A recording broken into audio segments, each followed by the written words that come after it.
গত বৃহস্পতিবার আপনারা শুনেছিলেন বিভূতিভূষণ বন্দ্যোপাধ্যায়ের চাঁদের পাহাড়ের তৃতীয় পর্ব। শঙ্কর ও অ্যালভারেজের যাত্রাপথে আলাপ হয় এক পর্তুগিজ ক্র্যাকশট গুন্ডার সাথে।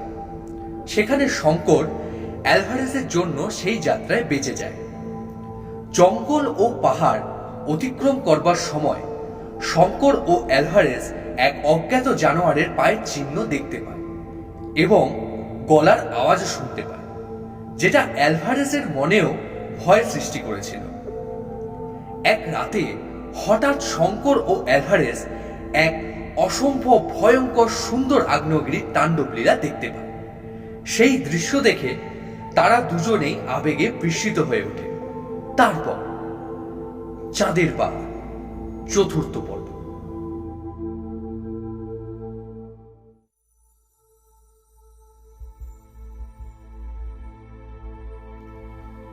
আগ্নেয় পর্বতে অত কাছে বাস করা অ্যালভারেজ উচিত বলে মনে করল না। ওল্ডোনিও লেঙ্গাই পাহাড়ের ধুমায়িত শিখর দেশের সান্নিধ্য পরিত্যাগ করে তারা আরো পশ্চিম ঘেঁষে চলতে লাগলো। সেদিকের গহন অরণ্যে আগুনের আঁচটিও লাগে। বর্ষার জলে সে অরণ্য আরো নিবিড় হয়ে উঠেছে, অনেক ছোট্ট ছোট্ট গাছপালার ও লতা ঝোপের সমাবেশে। ছোট বড় কত ঝর্ণাধারা ও পার্বত্য নদী বয়ে চলেছে, তাদের মধ্যে একটাও অ্যালভারেজের পূর্ব পরিচিত নয়। এইবার এক জায়গায় ওরা এসে পৌঁছালো, যেখানে চারিদিকে চুনাপাথর ও গ্রানাইটের ছোট্ট বড় পাহাড়, ও প্রত্যেক পাহাড়ের গায়ে নানা রকমের গুহা। স্থানটার প্রাকৃতিক দৃশ্য রিক্টাসভেল্ডের সাধারণ দৃশ্য থেকে একটু অন্যরকম। এখানে বন তত ঘন নয়, কিন্তু খুব বড় বড় গাছ চারিদিকে, আর যেখানে সেখানে পাহাড় ও গুহা। একটা উঁচু ঢিবির মতো গ্রানাইটের পাহাড়ের ওপর ওরা তাঁবু ফেলে রইল। এখানে এসে পর্যন্ত শঙ্করের মনে হয়েছে জায়গাটা খুব একটা ভালো নয়। কি একটা অস্বস্তি, মনের মধ্যে কি একটা আসন্ন বিপদের আশঙ্কা, তা সে না পারে নিচে ভালো করে বুঝতে, না পারে অ্যালভারেজকে বোঝাতে। একদিন অ্যালভারেজ বলল, সব মিথ্যে শঙ্কর, আমরা এখনো বনের মধ্যেই ঘুরছি। আজ সেই গাছটা আবার দেখেছি, সেই ডিএ লেখা। তোমার হয়তো মনে আছে, আমরা যত দূর সম্ভব পশ্চিম দিক দিয়ে চলেছি আজ প্রায় 15 দিন হলো। কি করে আমরা আবার সেই গাছের কাছে আসতে পারি? শঙ্কর বলল, তবে এখন উপায় কি আছে? উপায় আছে। আজ রাতে একটা বড় গাছের মাথায় উঠে তারা দেখে দিক নির্ণয় করতে হবে। তুমি তাঁবুতে দেখো। শঙ্কর একটা কথা কিছুতেই বুঝতে পারছিল না। তারা যদি চক্রাকারেই ঘুরছে, তবে এই অনুচ্চ শৈলমালা ও গুহার দেশে তারা এলো কি করে? এই অঞ্চলে তো কখনো আসেনি বলেই তার মনে হয়। অ্যালভারেজ এর উত্তরে বলল, গাছটাতে নাম খোদাই দেখে সে আর কখনো তার পূর্বে আসবার চেষ্টা করেনি। পূর্ব দিকে মাইল 2 এলেই এই স্থানটাতে ওরা এসে পৌঁছায়। সে রাতে শঙ্কর একা তাঁবুতে বসে বঙ্কিমচন্দ্রের রাজসিংহ পড়ছিল। এই একখানা বই সে দেশ থেকে আসবার সময় সঙ্গে করে আনে এবং বহুবার পড়লেও সময় পেলেই আবার পড়ে। কত দূরে ভারতবর্ষ, তার মধ্যে চিতোর, মেওয়ার, মোগল রাজপুতের বিবাদ। এই অজানা মহাদেশের অজানা মহা অরণ্যানীর মধ্যে বসে সেসব যেন অবাস্তব বলে মনে হয়। তাঁবুর বাইরে হঠাৎ যেন পায়ের শব্দ পাওয়া গেল। শঙ্কর প্রথমটা ভাবল অ্যালভারেজ বোধহয় গাছ থেকে নেমে ফিরে আসছে, কিন্তু পরক্ষণেই তার মনে হলো এ মানুষের স্বাভাবিক পায়ের শব্দ নয়। কেউ দুপায়ে থলে জড়িয়ে খুঁড়িয়ে খুঁড়িয়ে মাটিতে পা ঘেঁষে ঘেঁষে চললে যেন এমন ধরনের শব্দ হওয়া সম্ভব। অ্যালভারেজের উইনচেস্টার রিপিটারটা হাতের কাছেই ছিল, ও সেটা তাঁবুর দরজার দিকে বাগিয়ে বসল। বাইরের পায়ের শব্দটা এবার থেমে গেল। পরেই আবার তাঁবুর দক্ষিণ পাশ থেকে বাঁদিক থেকে এলো। একটা কোনো বড় প্রাণীর যেন ঘন ঘন নিঃশ্বাসের শব্দ পাওয়া যাচ্ছে। ঠিক এই রকম শঙ্কর একটু ভয় খেয়ে সংযম হারিয়ে ফেলে রাইফেল ছুড়ে বসল। একবার, দুবার, সঙ্গে সঙ্গে মিনিট দুই পরে দূরের গাছের মাথা থেকে প্রত্যুত্তরে দুবার রিভলভারের আওয়াজ পাওয়া গেল। অ্যালভারেজ মনে ভেবেছে শঙ্করের কোনো বিপদ উপস্থিত, নতুবা রাতে খামোকা বন্দুক ছুড়বে কেন? বোধহয় সে তাড়াতাড়ি নেমেই আসছে। এদিকে চারিদিক থেকে বন্দুকের আওয়াজে জানোয়ারটা বোধহয় পালিয়েছে, আর তার কোনো সাড়া শব্দ নেই। শঙ্কর টর্চ জেলে তাঁবুর বাইরে এসে ভাবল অ্যালভারেজকে সংকেতে গাছ থেকে নামতে বারণ করবে। এমন সময় কিছু দূরে বনের মধ্যে হঠাৎ আবার দুবার পিস্তলের আওয়াজ পাওয়া গেল এবং সেই সঙ্গে একটা অস্পষ্ট চিৎকার শুনতে পাওয়া গেল। শঙ্কর পিস্তলের আওয়াজ লক্ষ্য করে ছুটে গেল। কিছু দূরে গিয়েই দেখলো বনের মধ্যে একটা বড় গাছের তলায় অ্যালভারেজ শুয়ে। টর্চের আলোয় তাকে দেখে শঙ্কর শিউরে উঠল। ভয়, বিস্ময়, তার সারা শরীর রক্ত মাখা। মাথাটা বাকি শরীরের সঙ্গে একটা অস্বাভাবিক কোণের সৃষ্টি করেছে। গায়ের কোটটা ছিন্ন ভিন্ন। শঙ্কর তাড়াতাড়ি ওর পাশে গিয়ে বসে ওর মাথাটা নিজের কোলে উঠে নিল। ডাকলো, অ্যালভারেজ, অ্যালভারেজ! অ্যালভারেজের কোনো সাড়া নেই। তার ঠোঁট দুটো একবার যেন নড়ে উঠল, কি যেন বলতে গেল। সে শঙ্করের দিকে চেয়েই আছে, অথচ সে চোখে যেন কোনো দৃষ্টি নেই, অথবা কেমন যেন নিষ্প্রিয় উদাস দৃষ্টি। শঙ্কর ওকে বহন করে তাঁবুতে নিল, মুখে জল দিল। তারপর গায়ের কোটটা খুলতে গিয়েই দেখে গলার নিচে কাঁধের দিকের খানিকটা জায়গার মাংস কি যেন ছিঁড়ে নিয়েছে। সারা পিঠটারও সেই অবস্থা। কোনো এক অসাধারণ বলশালী জন্তু তীক্ষ্ণ ধার নখে বা দাঁতে পিঠখানা ছিঁড়ে ফালা ফালা করেছে। পাশেই নরম মাটিতে কোনো এক জন্তুর পায়ের দাগ, তিনটে মাত্র আঙ্গুল সে পায়। সারা রাত সেইভাবেই কাটল। অ্যালভারেজের কোনো সাড়া নেই, সংজ্ঞা নেই। সকাল হওয়ার সঙ্গে সঙ্গেই হঠাৎ যেন তার চেতনা ফিরে এলো। শঙ্করের দিকে বিস্ময়ের ও অচেনার দৃষ্টিতে চেয়ে দেখল, যেন এর আগে সে কখনো শঙ্করকে দেখেনি। তারপর আবার চোখ বুঝল। দুপুরের পর খুব সম্ভবত নিজের মাতৃভাষায় কিসব বকতে শুরু করল। শঙ্কর এক বর্ণ বুঝতে পারল না। বিকেলের দিকে সে হঠাৎ শঙ্করের দিকে চাইল। চাইবার সঙ্গে সঙ্গে শঙ্করের যেন মনে হলো সে ওকে চিনতে পেরেছে। এবার বলল, শঙ্কর, এখনো বসে আছো? তাঁবু ওঠাও, চলো যাই। এবং তারপর নির্দেশহীন ভঙ্গিতে হাত তুলে বলল, রাজার ঐশ্বর্য লুকানো রয়েছে ওই পাহাড়ের গুহার মধ্যে। তুমি দেখতে পাচ্ছ না, আমি দেখতে পাচ্ছি। চলো আমরা যাই, তাঁবু ওঠাও, দেরি করো না।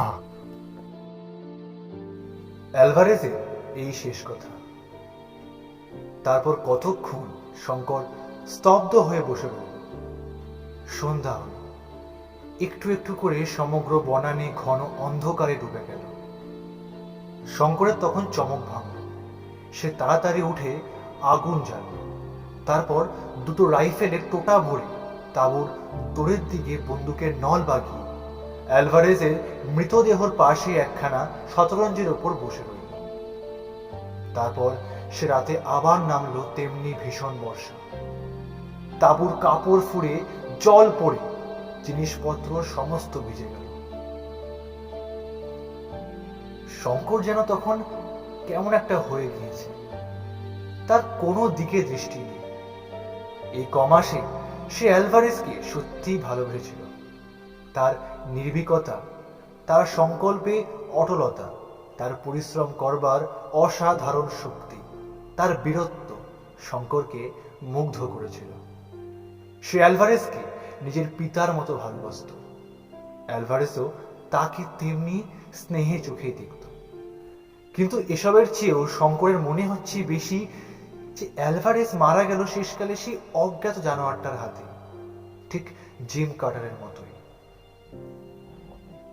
রাত গভীর হওয়ার সঙ্গে সঙ্গে ক্রমেই তার মন ভয় আকুল হয়ে উঠল। সম্মুখে ভীষণ অজানা মৃত্যুদূত, ঘোর রহস্যময় তার অস্তিত্ব। কখন সে আসবে, কখনই বা যাবে, কেউ তার সন্ধান দিতে পারবে না। ঘুমে ঢুলে না পড়ে শঙ্কর মনের বলে জেগে বসে রইল সারা রাত। ওহ, সে কি ভীষণ রাত! যতদিন শঙ্কর বেঁচে থাকবে ততদিন ও রাতের কথা সে কখনো ভুলবে না। গাছে গাছে, ডালে ডালে, হাজার ধারায় বৃষ্টি পতনের শব্দ ও একটানা ঝড়ের শব্দে অরণ্যানীর অন্য সকল নৈশ শব্দ আজ ডুবে গেছে। পাহাড়ের ওপর বড় গাছ মরমর করে ভেঙে পড়ছে। এই ভয়ঙ্কর রাতে সে একা এই ভীষণ অরণ্যানীর মধ্যে। কালো গাছের গুড়িগুলো যেন প্রেতের মতো দেখাচ্ছে। অত বড় ঝড় বৃষ্টিতেও জোনাকির ঝাঁক জ্বলছে কোথায় যেন। সম্মুখে বন্ধুর মৃতদেহ। ভয় পেলে চলবে না, সাহস তাকে আনতেই হবে, নতুবা ভয়ে সেই মারা যাবে। সাহস আনবার প্রাণপণ চেষ্টায় সে রাইফেল দুটোর দিকে মনোযোগ নিবদ্ধ করল। একটা উইনচেস্টার আর একটা ম্যান্ডলিকার, দুটোরই ম্যাগাজিনে টোটা ভর্তি। এমন কোন শহীদধারী জীব নেই যে এই শক্তিশালী অতি ভয়ানক মারণাস্ত্রকে উপেক্ষা করে আজ রাতে তাঁবুতে ঢুকতে পারে। ভয় ও বিপদ মানুষকে সাহসী করে। শঙ্কর সারা রাত সজাগ পাহারা দিল। তার পরদিন সকালে অ্যালভারেজের মৃতদেহ সে একটা বড় গাছের তলায় সমাধিস্থ করল এবং দুখানা গাছের ডাল ক্রুশের আকারে শক্ত লতা দিয়ে বেঁধে সমাধির ওপর তা পুঁতে দিল। অ্যালভারেজের কাগজপত্রের মধ্যে ওপরটো খনি বিদ্যালয়ের একটা ডিপ্লোমা ছিল ওর নাম। তাদের শেষ পরীক্ষায় অ্যালভারেজ সসম্মানে উত্তীর্ণ হয়েছে। ওর কথাবার্তায় অনেক সময় শঙ্করের সন্দেহ হতো যে সে নিতান্ত মূর্খ, ভাগ্যান্বেষী, ভবঘুরে নয়। লোকালয় থেকে বহু দূরে এই জনহীন গহন অরণ্যে ক্লান্ত অ্যালভারেজের রত্নানুসন্ধান শেষ হল। তার মতো লোকেরা রত্নের কাঙাল নয়। বিপদের নেশায় পথে পথে ঘুরে বেড়ানোই তাদের জীবনের পরম আনন্দ। অতি রত্ন ভাণ্ডারও তাকে এক জায়গায় চিরকাল আটকে রাখতে পারত না।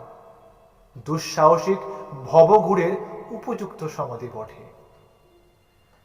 অরণ্যের বনস্পতি দল ছায়া দেবে সমাধির উপর। সিংহ, গরিলা, হায়না সজাগ রাত্রি যাপন করবে, আর সবার উপরে সবাইকে ছাপিয়ে বিশাল রিক্টাসভেল্ড পর্বতমালা অদূরে দাঁড়িয়ে মেঘালোকে মাথা তুলে খাড়া পাহারা রাখবে চিরযুগ। সেদিন সে রাতও কেটে গেল। শঙ্কর এখন দুঃসাহসে মরিয়া হয়ে উঠেছে। তাকে যদি প্রাণ নিয়ে এ ভীষণ অরণ্য থেকে উদ্ধার পেতে হয়, তবে তাকে ভয় পেলে চলবে না। দুটো দিন সে কোথাও না গিয়ে তাঁবুতে বসে মন স্থির করে ভাববার চেষ্টা করলো সে এখন কি করবে। হঠাৎ তার মনে হলো অ্যালভারেজের সে কথাটা, সলসবেরি। এখান থেকে পূব দক্ষিণ কোণে আন্দাজ 600 মাইল। সলসবেরি, দক্ষিণ রোডেশিয়ার রাজধানী সলসবেরি। যে করে হোক তাকে সলসবেরিতে পৌঁছাতেই হবে। সে এখনো অনেক দিন বাঁচবে, তার জন্মকুষ্ঠিতে লেখা আছে। এই জায়গায় বেঘরে সে মরবে না।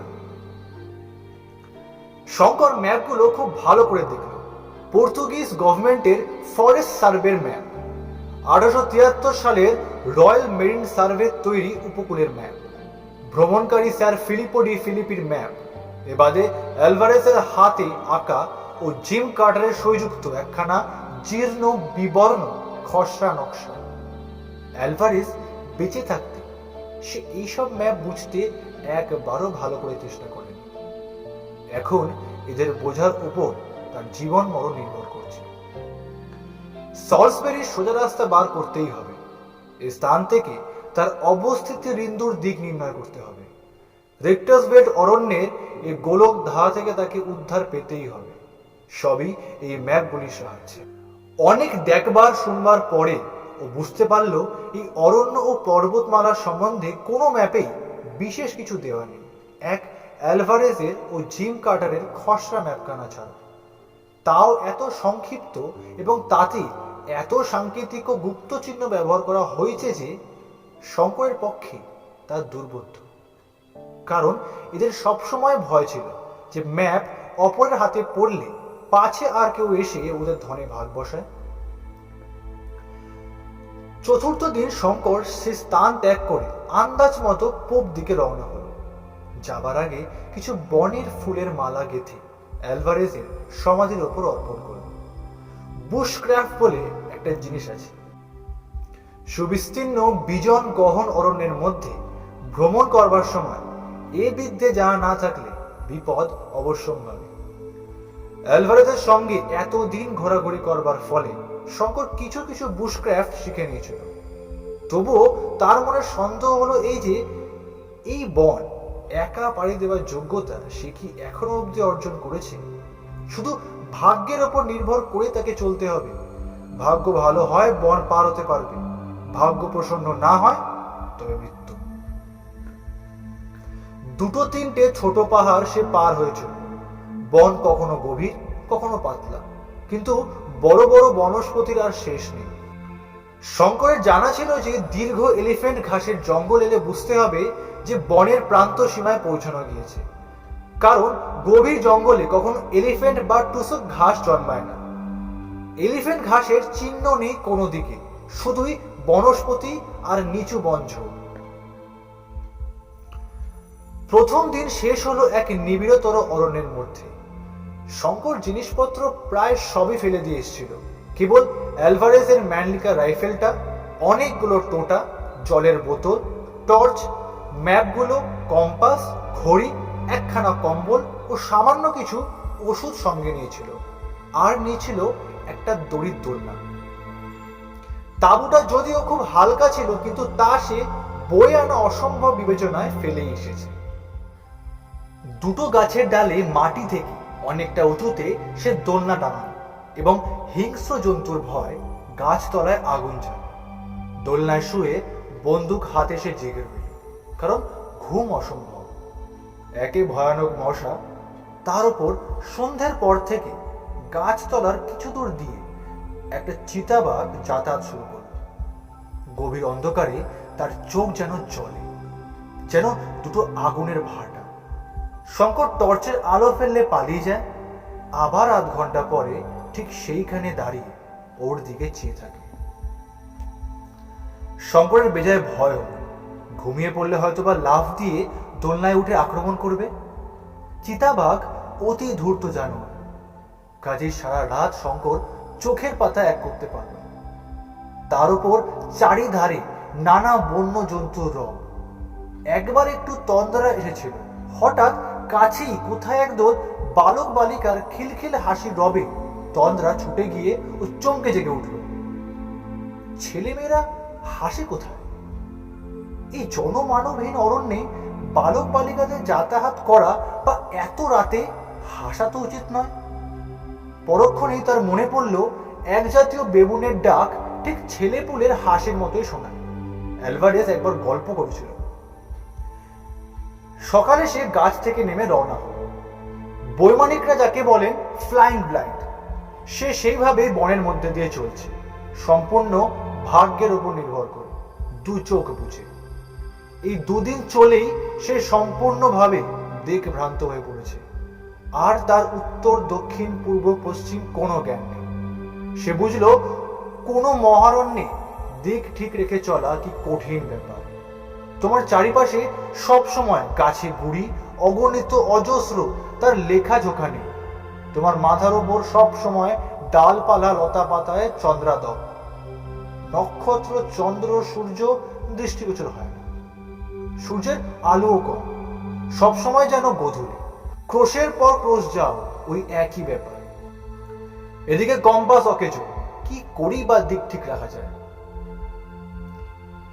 পঞ্চম দিনে একটা পাহাড়ের তলায় এসে সে বিশ্রামের জন্য থামল। কাছেই একটা প্রকাণ্ড গুহার মুখ।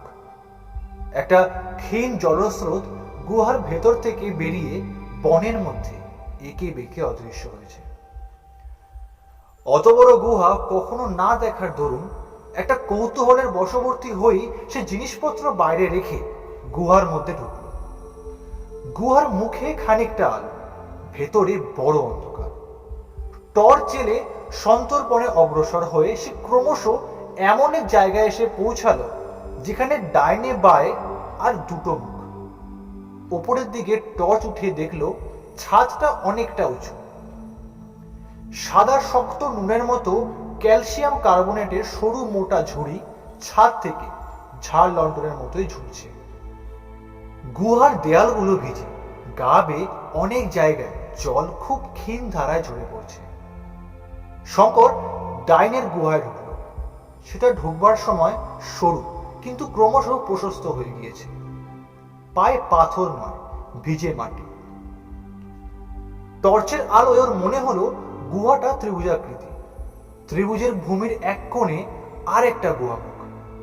সেটা দিয়ে ঢুকে শঙ্কর দেখলো সে যেন দুধারে পাথরের উঁচু দেয়ালওয়ালা একটা সংকীর্ণ গলির মধ্যে এসেছে। গলিটা আঁকা বাঁকা, একবার ডাইনে একবার বায়ে সাপের মতো এঁকে বেঁকে চলছে। শঙ্কর অনেক দূর চলে গেল। ঘন্টা দুই এতে কাটল। তারপর সে ভাবলো এবার ফেরা যাক। কিন্তু ফিরতে গিয়ে সে আর কিছুতেই সেই ত্রিভুজাকৃতি গুহাটা খুঁজে পেল না। কেন? এই তো সেই গুহা থেকে সেই সরু গুহাটা বেরিয়েছে। সরু গুহা তো প্রায় শেষই হয়ে গেল, তবে সে ত্রিভুজ গুহাটা কই? অনেকক্ষণ খোঁজাখুঁজির পরে শঙ্করের হঠাৎ কেমন যেন আতঙ্ক হল। সে গুহার মধ্যে পথ হারিয়ে ফেলেনি তো? সর্বনাশ! সে বসে আতঙ্ক দূর করবার চেষ্টা করলো। ভাবলো, না, ভয় পেলে তার চলবে না। স্থির বুদ্ধি ভিন্ন এ বিপদ থেকে উদ্ধারের উপায় নেই।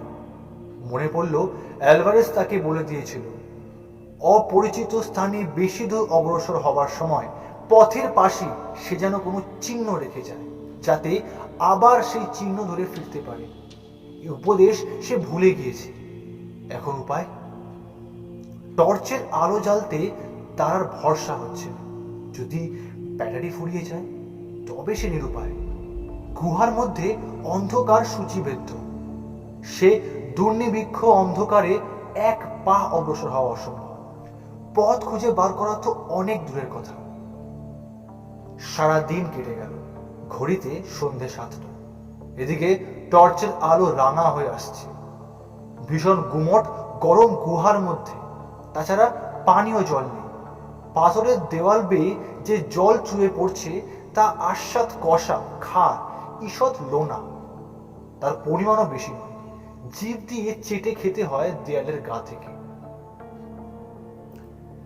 বাইরে অন্ধকার হয়ে এসছে নিশ্চয়ই। 7:30 বাজল। 8টা, 9টা, 10টা। তখনও শঙ্কর পথ হাতড়াচ্ছে। টর্চের পুরনো ব্যাটারি জ্বলছে সমানে বেলা 3টে থেকে। এইবার সে এত ক্ষীণ হয়ে এসছে যে শঙ্কর ভয় আর উন্মাদের মতো হয়ে উঠল। এই আলো যতক্ষণ, তার প্রাণের ভরসাও ততক্ষণ। নতুবা এই নরকের মতো মহা অন্ধকারে পথ খুঁজে পাবার কোনো আশাই নেই। স্বয়ং অ্যালভারেজও পারত না। টর্চ নিভিয়ে ও চুপ করে একখানা পাথরের উপর বসে রইল। এ থেকে উদ্ধার পাওয়া যেতে পারত যদি আলো থাকত। কিন্তু অন্ধকারে সে কি করবে এখন? একবার ভাবল, রাতটা কাটুক না, দেখা যাবে। পরক্ষণে মনে হলো তাতে আর কি সুবিধা হবে? এখানে দিন রাত সব সমান। অন্ধকারেই সে দেয়াল ধরে ধরে চলতে লাগলো। হায় হায়, কেন গুহায় ঢুকবার সময় দুটো নতুন ব্যাটারি সঙ্গে নেয়নি সে? অন্তত একটা দেশলাই। ঘড়ি হিসেবে সকাল। গুহার চির অন্ধকারে আলো জ্বলল। ক্ষুধায় তৃষ্ণায় শরীর অবসন্ন হয়ে আসছে। বোধহয় এই গুহার অন্ধকারে ওর সমাধি অদৃষ্টে লেখা আছে। দিনের আলো আর তাকে দেখতে হবে না। অ্যালভারেসের বলি গ্রহণ করে আফ্রিকার রক্ত তৃষ্ণা মেটে তাকেও চাই। 3 দিন 3 রাত কেটে গেল। শঙ্কর জুতোর শুকতলা চিবিয়ে খেয়েছে। একটা আরশোলা কি ইঁদুর কি কাকড়া বিছি, কোনো জীব নেই গুহার মধ্যে যে সে ধরে খায়। মাথা ক্রমশ পাগল হয়ে আসছে। তার জ্ঞান নেই সে কি করছে বা তার কি ঘটছে। কেবল এইটুকু মাত্র জ্ঞান রয়েছে যে তাকে গুহা থেকে যে করে হোক বেরোতেই হবে, দিনের আলোর মুখ দেখতেই হবে। তাই সে অবসন্ন নির্জীব দেহ অন্ধকারে হাতড়ে হাতড়েই বেড়াচ্ছে। হয়তো মরণের পূর্ব মুহূর্ত পর্যন্ত সে ওই রকমই হাতড়াবে। একবার সে আসন্ন দেহে ঘুমিয়ে পড়ল। কতক্ষণ পরে সে জেগে উঠল তা সে জানে না। দিন নাকি রাত, ঘন্টা ঘড়ি দণ্ড পল মুছে গিয়েছে এই ঘোর অন্ধকারে। হয়তোবা তার চোখ দৃষ্টিহীন হয়ে পড়েছে, কে জানে। ঘুম দেওয়ার পরে সে যেন একটু বল পেল, আবার উঠল, আবার চলল। অ্যালভারেজের শিষ্য সে, কোনোভাবে হাত পা কোলে করে বসে সে কখনোই মরবে না। সে পথ খুঁজবে খুঁজবে যতক্ষণ সে বেঁচে আছে। আশ্চর্য, সে নদীটাই বা কোথায় গেল? গুহার মধ্যে গোলক ধাঁধায় ঘুরবার সময় জলধারাকে সে কোথায় হারিয়ে ফেলেছে। নদী দেখতে পেলে হয়তো উদ্ধার পাওয়া যেতে পারত, কারণ তার এক মুখ যেদিকেই থাক, একটা মুখ আছে গুহার বাইরে। কিন্তু নদী তো অনেক দূরের কথা। একটা অতি ক্ষীণ জলধারার সঙ্গেও আজ 3 দিন কোনো পরিচয় নেই। জলের অভাবে শঙ্কর মরতে বসেছে। কষা লোনা বিস্বাদ জল চেটে চেটে তার জিভ ফুলে উঠেছে।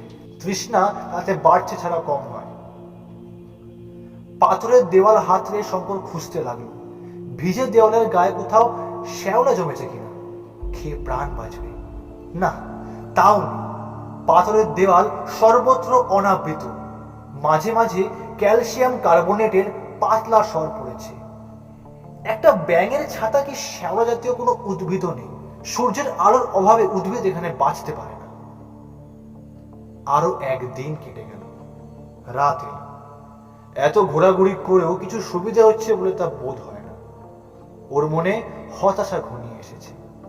আর সে কি করবে? কতক্ষণই বা সে চলবে? এতে কোনো ফল নেই, এ চলার কোনো শেষ নেই। কোথায় সে চলছে এই গাঢ় অন্ধকারে, এই ভয়ানক নিস্তবতার মধ্যে? উফ, কি ভয়ানক অন্ধকার আর কি ভয়ানক নিস্তবতা! সারা পৃথিবী যেন মরে গিয়েছে। সৃষ্টি শেষের প্রলয়ে সোম সূর্য নিভে গিয়েছে। সে মৃত পৃথিবীর জনহীন, শব্দহীন, সময়হীন শ্মশানে সে একমাত্র প্রাণী বেঁচে রয়েছে। আর বেশিক্ষণ এরকম থাকলে সে ঠিক পাগল হয়ে যাবে। শঙ্কর একটু ঘুমিয়ে পড়েছিল বোধহয়, কিংবা হয়তো অজ্ঞান হয়েই পড়ে থাকবে। মোটের ওপর যখন আবার জ্ঞান ফিরে এলো তখন ঘড়িতে 12টা, সম্ভবত রাত 12টাই হবে। ও উঠে আবার চলতে শুরু করল। এক জায়গায় তার সামনে একটা পাথরের দেওয়াল পড়ল, তার রাস্তা যেন আটকে রেখেছে। টর্চের রাঙা আলো একটিবার মাত্র জ্বালিয়ে সে দেখল যে দেয়াল ধরে সে এতক্ষণ যাচ্ছিল তারই সঙ্গে সমকোণ করে এই দেয়ালটা আড়াআড়ি ভাবে তার পথ রোধ করে দাঁড়িয়ে। হঠাৎ সে কান খাড়া করল। অন্ধকারের মধ্যে কোথায় যেন জলের শব্দ পাওয়া যাচ্ছে না? হ্যাঁ, ঠিক জলের শব্দই বটে। যেন পাথরের নুড়ির উপর দিয়ে মাঝে মাঝে জল বেঁধে বইছে কোথায়। ভালো করে শুনে ওর মনে হলো জলের শব্দটা হচ্ছে এই পাথরের দেওয়ালের ওপারে। দেওয়ালে কান পেতে শুনি ওর ধারণা আরো বদ্ধমূল হল। দেয়াল ফুঁড়ে যাবার উপযুক্ত ফাঁক আছে কিনা টর্চের রাঙা আলো অনুসন্ধান করতে করতে এক জায়গায় খুব নিচু ও সংকীর্ণ প্রাকৃতিক রন্ধ্র দেখতে পেল সে।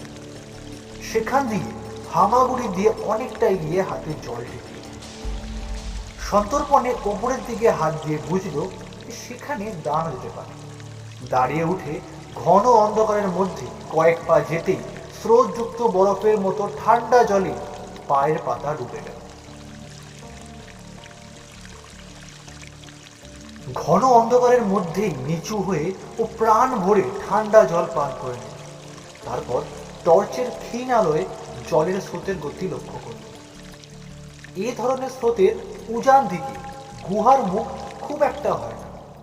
টর্চ নিভিয়ে সে মহানিবিড় অন্ধকারে পায়ে পায়ে জলের ধারা অনুভব করতে করতে অনেকক্ষণ চলল। নির্ঝর চলছে একে বেঁকে, কখনো ডাইনে কখনো বাঁয়ে। এক জায়গায় যেন সেটা 3-4টি ছোট বড় ধারায় বিভক্ত হয়ে গিয়ে এদিক ওদিক চলে গিয়েছে। সেখানে এসে সে দিশাহারা হয়ে পড়ল। টর্চ জেলে দেখলো স্রোত নানামুখী। অ্যালভারেজের কথা মনে পড়ল, পথে চিহ্ন রেখে না গেলে এখানে এবার গোল পাকিয়ে যাওয়ার সম্ভাবনা। নিচু হয়ে চিহ্ন রেখে যাওয়ার কিছু উপযোগী সে খুঁজতে গিয়ে দেখলো স্বচ্ছ নির্মল জলধারার এপারে ওপারে দুপারে এক ধরনের পাথরের নুড়ি বিস্তর পড়ে রয়েছে। সেই ধরনের পাথরের নুড়ির ওপর দিয়েই প্রধান জলধারা বয়ে চলেছে। অনেকগুলো নুড়ি পকেটে নিয়ে সে প্রত্যেক শাখার শেষ পর্যন্ত পরীক্ষা করবে ভেবে দুটো নুড়ি ধারার পাশে রাখতে রাখতে গেল। একটা স্রোত থেকে খানিক দূর গিয়ে আবার অনেকগুলো ফেকড়ি। প্রত্যেক সংযোগস্থলে ও নুড়ি সাজিয়ে একটা এস অক্ষর তৈরি করে রাখলো। অনেকগুলো স্রোত শাখা আবার ঘুরে শঙ্কর দিক থেকে এসছিল সেই দিকেই যেন ঘুরে গেল। পথে চিহ্ন রেখে গিয়েই শঙ্করের মাথা যেন গোলমাল হয়ে যাবার জোগাড় হলো। একবার শঙ্করের পায়ে খুব ঠান্ডা কি ঠেকতেই সে আলো জেলে দেখলো জলের ধারে এক প্রকাণ্ডকায় অজগর পাইথন কুণ্ডুলি পাকিয়ে আছে। পাইথন ওর স্পর্শে আলস্য পরিত্যাগ করে মাথাটা উঠিয়ে কড়ির দানার মতো চোখে চাইতেই টর্চের আলোয় দিশাহারা হয়ে গেল। নতুবা শঙ্করের প্রাণ সংশয় হয়ে উঠত। শঙ্কর জানে অজগর সাপ অতি ভয়ানক জন্তু। বাঘসিংহের মুখ থেকেও হয়তো পরিত্রাণ পাওয়া যেতে পারে, কিন্তু অজগর সাপের নাক পাশ থেকে উদ্ধার পাওয়া অসম্ভব। একটি বার লেজ ছুঁড়ে পা জড়িয়ে ধরলে আর দেখতে হতো না। এবার অন্ধকারে চলতে ওর ভয়ানক ভয় করছিল। কি জানি আবার কোথায় কোন পাইথন সাপ কুণ্ডলি পাকিয়ে আছে। দু তিনটে স্রোত শাখা পরীক্ষা করে দেখবার পরে ও তার কৃতচিহ্নের সাহায্যে পুনরায় সংযোগস্থলে ফিরে এলো। প্রধান সংযোগস্থলে ও নুড়ি দিয়ে একটা ক্রুশ চিহ্ন করে রেখে গিয়েছিল। এবার ওর মধ্যে যেটাকে প্রধান বলে মনে হলো সেটা ধরে চলতে গিয়ে দেখলো সেও সোজা মুখে যায়নি, তারও নানা ফেকরি বেরিয়েছে কিছু দূর গিয়ে। এক এক জায়গায় গুহার ছাদ এত নিচু হয়ে নেমে এসেছে যে কোথাও কুঁজো হয়ে, কোথাও বা মাজা দুমড়ে, কোথাও বা বৃদ্ধের ভঙ্গিতে চলতে হয়। হঠাৎ এক জায়গায় টর্চ জেলে সে অতি ক্ষীণ আলোতেই শঙ্কর বুঝতে পারল গুহাটা যেন ত্রিভুজাকৃতি। সেই ত্রিভুজ গুহা যাকে খুঁজে বার না করতে পেরে মৃত্যুর দ্বার পর্যন্ত যেতে হয়েছিল। একটু পরেই সে দেখল বহু দূরে যেন অন্ধকারের ফ্রেমে আটা কয়েকটি নক্ষত্র চলছে। এবার আর ভয় নেই, এই যাত্রার মতো সে বেঁচে গেল। শঙ্কর যখন বাইরে এসে দাঁড়ালো তখন রাত ৩টে। সেখানটায় গাছপালা কিছু কম, মাথার ওপর নক্ষত্র ভরা আকাশ দেখা যায়। মহা অন্ধকার থেকে বার হয়ে এসে রাতের নক্ষত্র লোকিত স্বচ্ছ অন্ধকার তার কাছে দীপালোক খচিত নগর পথের মতো মনে হল। প্রাণ ভরে সে ভগবানকে ধন্যবাদ দিল এই অপ্রত্যাশিত মুক্তির জন্য। ভোর হল, সূর্যের আলো দিক বিদিক ছড়িয়ে পড়ল। শঙ্কর ভাবলো এই অমঙ্গলজনক স্থানে আর এক দণ্ডও না। পকেটে একখানা পাথরের নুড়ি তখনও ছিল, ফেলে না দিয়ে গুহার বিপদের স্মারক স্বরূপ সেখানে সে কাছেই রেখে দিল। তারপরের দিন এলিফ্যান্ট ঘাস দেখা গেল বনের মধ্যে। সেদিনই সন্ধ্যার পূর্বে অরণ্য শেষ হয়ে খোলা জায়গা দেখা গেল। রাতে শঙ্কর অনেকক্ষণ বসে ম্যাপ দেখল। সামনে যে মুক্ত প্রান্তরবৎ দেশ পড়ল, এখান থেকে এটা প্রায় ৩০০ মাইল বিস্তৃত, একেবারে জামবেসি নদীর তীর পর্যন্ত।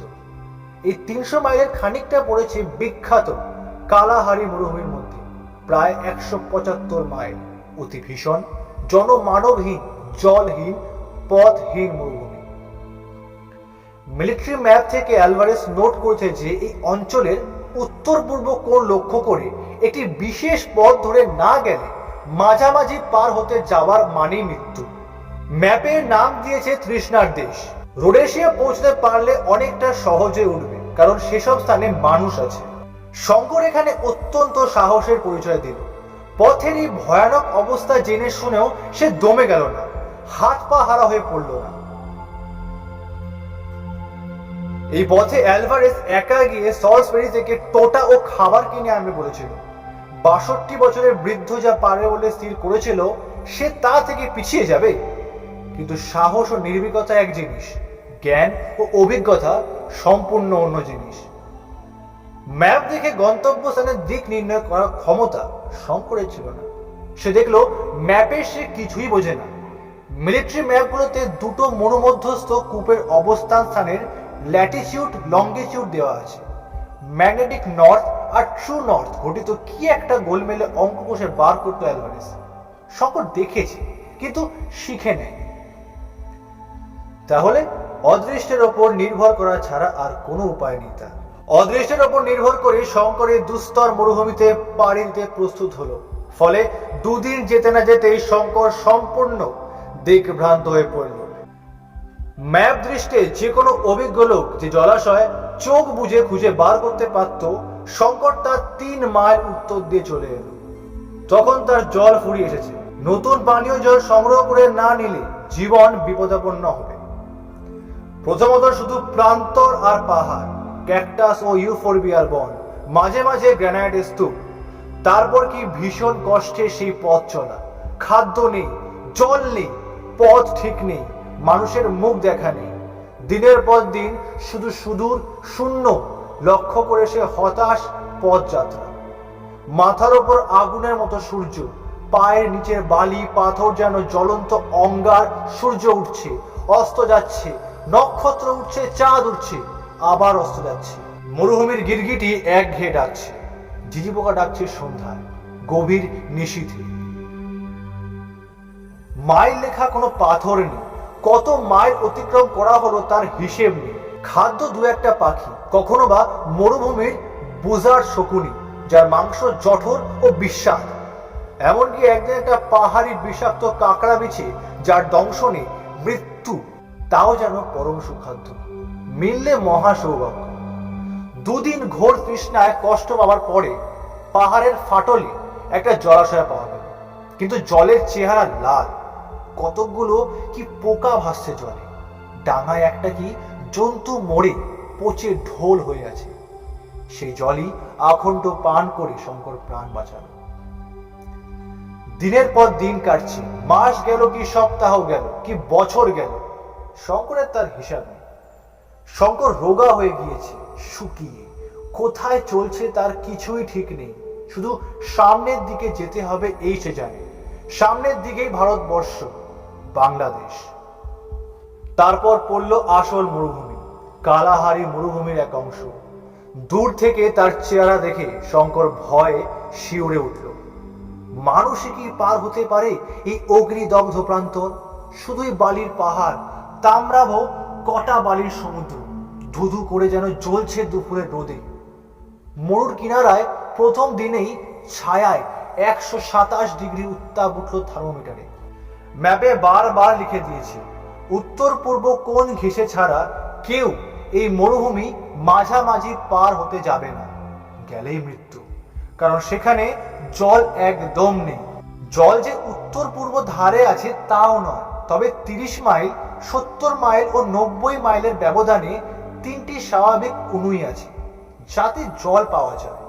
এই উনুইগুলি প্রায় পাহাড়ের ফাটলে, খুঁজে বার করা বড়ই কঠিন। এজন্য মিলিটারি ম্যাপে ওদের অবস্থান স্থানের অক্ষ ও দ্রাঘিমা দেওয়া আছে। শঙ্কর ভাবলো ওসব বার করতে পারবো না। সেক্সট্যান্ড আছে, নক্ষত্রের চার্ট আছে, কিন্তু তাদের ব্যবহার সে জানে না। যা হয় হবে, ভগবান ভরসা।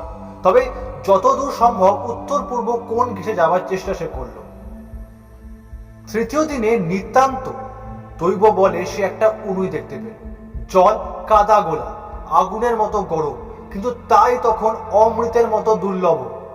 মরুভূমি ক্রমে ঘোরতর হয়ে উঠল। কোনো প্রকার জীবের বা উদ্ভিদের চিহ্ন ক্রমশ লুপ্ত হয়ে গেল। আগে রাতে আলো জ্বাললে দু একটা কীট পতঙ্গ আলোয় আকৃষ্ট হয়ে আসত, ক্রমে তাও আর আসে না। দিনে উত্তাপ যেমন ভীষণ, রাতে তেমনি শীত। শেষ রাতে শীতে হাত পা জমে যায়, এমন অবস্থা। অথচ ক্রমশ আগুন জ্বালবার উপায় গেল, কারণ জ্বালানি কাঠ একেবারেই নেই। কয়েকদিনের মধ্যে সঞ্চিত জল গেল ফুরিয়ে। সে সুবিস্তীর্ণ বালুকা সমুদ্রে একটি পরিচিত বালুকণা খুঁজে বার করা যতদূর অসম্ভব, তার চেয়েও অসম্ভব ক্ষুদ্র 1 হাত 2 ব্যাস বিশিষ্ট জলের উনুই বার করা। সেদিন সন্ধ্যার সময় তৃষ্ণার কষ্টে শঙ্কর উন্মত্ত প্রায় হয়ে উঠল। এতক্ষণে শঙ্কর বুঝেছে যে এই ভীষণ মরুভূমি একা পার হওয়ার চেষ্টা করা আত্মহত্যার সামিল। সে এমন জায়গায় এসে পড়েছে যেখান থেকে ফিরবার উপায়ও নেই। একটা উঁচু বালিয়ারির ওপর সে উঠে দেখল চারিদিকে শুধুই কটা বালির পাহাড়। পূব দিকে ক্রমশ উঁচু হয়ে গিয়েছে। পশ্চিমে সূর্য ডুবে গেলেও সারা আকাশ সূর্যাস্তের আভায় লাল। কিছু দূরে একটা ছোট্ট ঢিবির মতো পাহাড় এবং দূর থেকে মনে হলো একটা গুহাও আছে। অল্প কিছু দূরে একটা ছোট্ট ঢিবির মতো পাহাড় এবং দূর থেকে মনে হলো একটা গুহাও আছে। এমন ধরনের গ্রানাইটের ছোট্ট ঢিবি এদেশের সর্বত্র। ট্রান্সভাল ও রোডেশিয়ার এদের নাম কবজি অর্থাৎ ক্ষুদ্র পাহাড়। রাতে শীতের হাত থেকে উদ্ধার পাওয়ার জন্য শঙ্কর সেই গুহায় আশ্রয় নেয়। এইখানে এক ব্যাপার ঘটল।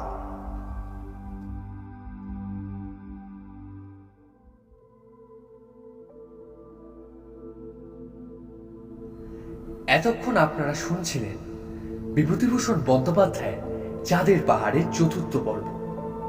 গল্প পাঠে এবং অ্যালভারেজের ভূমিকায় জয়জিৎ, গল্পের সূত্রধার শঙ্কর এবং অন্যান্য ছোটখাটো চরিত্রে আমি অভিক, ব্যাকগ্রাউন্ড সাউন্ড এবং স্পেশাল এফেক্টসে জয়জিৎ, গল্প পরিচালনা এবং পরিকল্পনায় অভিক এবং জয়জিৎ।